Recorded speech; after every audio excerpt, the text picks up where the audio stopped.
Let me start by congratulating you all, assuming as I do that you participated in elections, some of you, and that you are elected, and also aware that some of you have been appointed to serve as ministers in the new administration. Congratulations. And also permit me to thank the Office of the Prime Minister for inviting me to share my thoughts with you on a subject that I think is very important, not only to the federal government of Ethiopia, but to the people of Ethiopia and by extension, the continent of Africa. My presentation has been summarized in writing and will be available for your reference later. Let me start by saying that the subject of Pan-Africanism is one that remains as important today as it was, in my view, many years ago. Those of you who are familiar with the struggle for Pan-Africanism will remember its story, particularly through the activities of Africans in the diaspora. You'll particularly remember that prior to the much more famous meeting held in 1945 in Manchester in the United Kingdom, Africans in the diaspora, particularly in the Caribbean, in Trinidad and Tobago, in Jamaica, were very particular about having connection with the continent of Africa. You'll remember that they had many meetings, and you'll be familiar with some of the names, such as Sylvester Williams from Trinidad and Tobago, such as Marcus Garvey, and his call for Africans to go back to the mother continent. And you will also remember African Americans such as W.B.E. Du Bois, who was very active in the process of liberating the African Americans from the clutches of slavery and discrimination, and who also played a very critical part in the struggle for decolonization, culminating in the 1945 meeting, which for the first time was attended by Africans who later played a critical role in the struggle for decolonization. Of course, Ethiopia does stand out to the extent that it was never successfully colonized. There was limited occupation, and you are familiar with that history. Therefore, it is not mine to educate you on your own history, but you are familiar with it. But it must concern us, particularly at this time, and I hope during this conversation I'll be able to demonstrate why, in order for us to understand the present, we must understand the past, which will also enable us to have a glimpse on what the future holds. And one of the speeches which is seldom referred to is a speech that was delivered in the year 1906 in the month of April by a South African called Pixley Kaisaka Seme. And it is instructive that Pixley Kaisaka Seme was the first president of the African National Congress when it was founded in 1912. When Pixley Kaisaka Seme delivered that speech as a student at the University of Columbia, his title was The Regeneration of Africa. And what he was talking about at that time was an Africa that had borne the brunt of slavery and was laboring under the pain of colonization.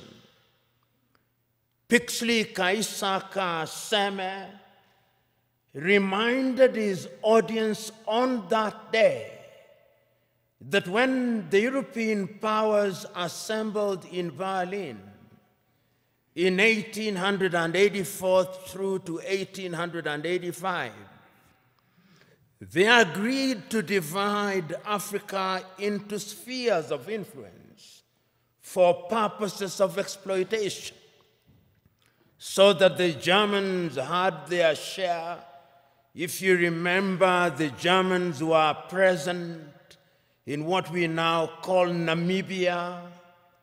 They were present in what we now call Benin, but was then known as Dahomey. They were present in what is now a part of Ghana, which was then the Togoland, the Volta area. The Belgians were present in Rwanda and Urundi, and they were also present in what is now the Democratic Republic of Congo. The Italians, to the extent that they could, tried to occupy Ethiopia and Eritrea and were present in a portion of Somalia.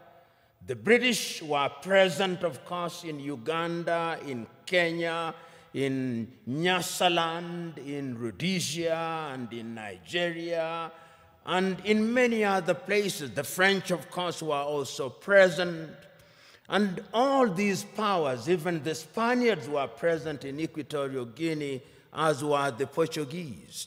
And the whole idea was to use the resources, both natural and human, of the African continent, so that the partition of Africa was one that was designed to benefit the European powers.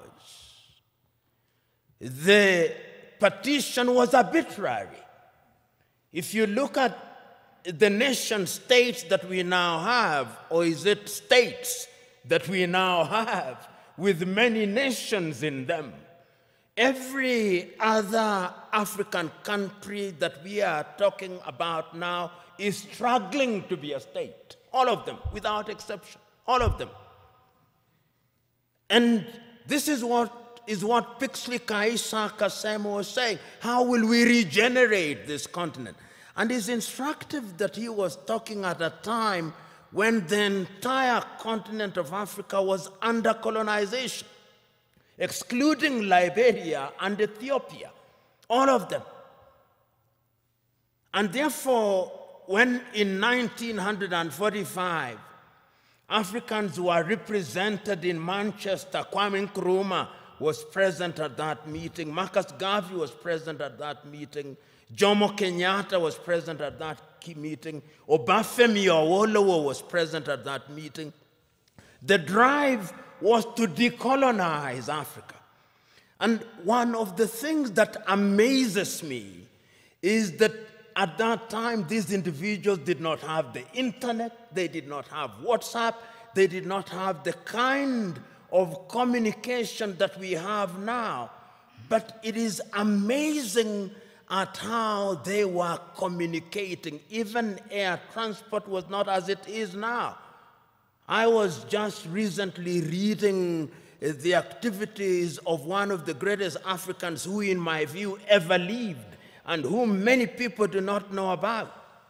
The great Ghanaian James Emmons Kwegyir Agri, normally referred to as Agri of Africa, and how he traveled from the United States and went to many countries in Africa, traveling by sea and talking about why Africa should be united. And that was Pan-Africanism, the Pan-African spirit at that time. Of course, we then went into the era of decolonization, and the spirit again was one which was consistent. You had people from the Caribbean participating in the struggle in that regard. You have people like W.B. Du Bois saying that Africa must be free. A little later, people like Martin Luther King Jr., and people like Malcolm X, talking of George Padmore, talking about how Africa should be liberated and we should work with people in the diaspora. And then the agitation was there that we must regain our independence. And famously in 1949, Ghana's Kwame Nkrumah is saying, "Seek ye first the political kingdom, and the rest will be given unto you." And I dare say that the rest has never been given to us. And even if it is coming too slowly.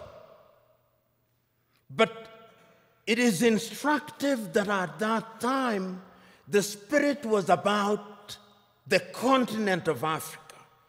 We were conscious, the leaders were conscious, that Africa decolonized without unity would remain weak. And of course, Africa is weak. The weakest continent on earth is this continent in which we are, our continent. So the struggle for independence was everywhere across the world, across the continent of Africa. So when on the 6th day of March, Ghana regained her independence as Ghana, it was then Gold Coast. I think the most eloquent and the most passionate warrior for Pan-Africanism was Nkrumah. He said on that day, and again later, that the independence of Ghana means nothing if the rest of Africa is not free. And he meant it, because when Ghana regained independence in 1957, 1 year later, Guinea regained her independence. A year later, the French Sudan, or what we now call Mali, regained her independence. They signed a pact to create what they call the African Union. They thought at that time that that would be Africa in her embryonic days. And they invited Patrice Emery Lumumba in 1961, but of course Emery Lumumba was then assassinated in the month of January 1961. And he warned. This is one of the things that always stands out in my mind. That Nkrumah, of all leaders at that time, was able to see that if we were not united, we would go nowhere. So in 1958, he summons a meeting in Accra, Ghana, of the then independent African countries and tells them, if we don't unite now, The neo-colonialist is going to ensure that we remain disunited and we remain small, and they are